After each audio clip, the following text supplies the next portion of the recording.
Айтарлы сөзім доптыр ағайынға, мұндайда айтшы үнсіз қалайын ба? Енесі хабарласып жатыр екен, телефонды алмайын ба, алайын ба? Алло, анашым. Алла жазса үйге келін апарамын.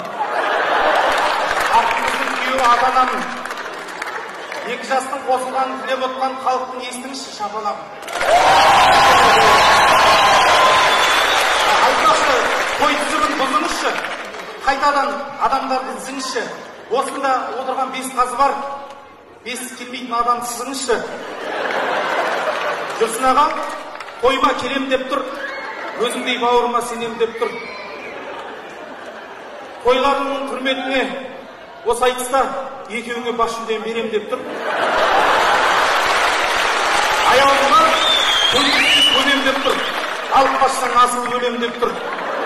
Анашым айтыстан соң хабарласам, бір түрлі настроением төмен деп тұр.